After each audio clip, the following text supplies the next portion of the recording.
The Season 3 premiere of The Walking Dead, Daryl Dixon follows a familiar formula that fans of the franchise have come to expect, so much so that the reviewer humorously outlines several unspoken rules that seem to govern the show's storytelling. The episode adheres to these rules with near-mechanical precision, which, while occasionally entertaining, also results in predictability and missed opportunities. The first of these rules is a running gag among longtime fans. If a new character is introduced, and you like them, they will die soon. Conversely, if you don't like the new character, they'll probably stick around longer than expected. This trend continues with the introduction of Julian Chamberlain, portrayed by the likable and eccentric Stephen Merchant. Despite Julian's charm and offbeat personality, which instantly make him endearing to viewers, his fate is sealed almost immediately. As expected, Julian dies before the episode's end, proving once again that enjoying a new character in The Walking Dead is a sure sign of their impending doom. The episode also touches on another recurring motif, the implausible ease with which the main characters traverse the post-apocalyptic world. Daryl somehow traveled across the Atlantic by freighter to reach France in a previous season, and now Carol arrives in Europe via a tiny plane. They even consider sailing back to America on Julian's small boat, despite neither being an experienced sailor. The suggestion is brushed off as just another perilous journey, one that they can miraculously survive thanks to their seemingly indestructible plot armor. This again underlines how The Walking Dead often stretches believability to keep its central characters in motion.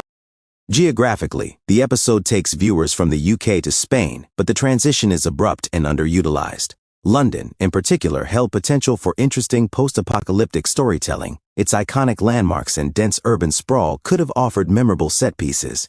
Instead, it's merely a brief stopover.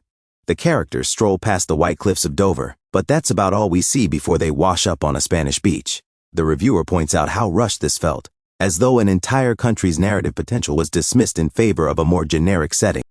In Spain, the action picks up slightly.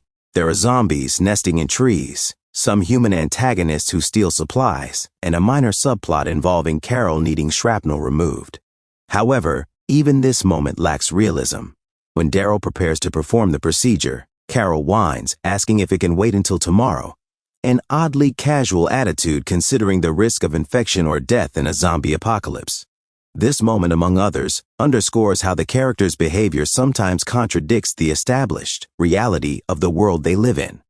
The episode ends with hints that Spain will serve as the primary setting for the season, and from the previews, it looks like the show may adopt a Wild West aesthetic, with visuals reminiscent of Zorro films or period dramas.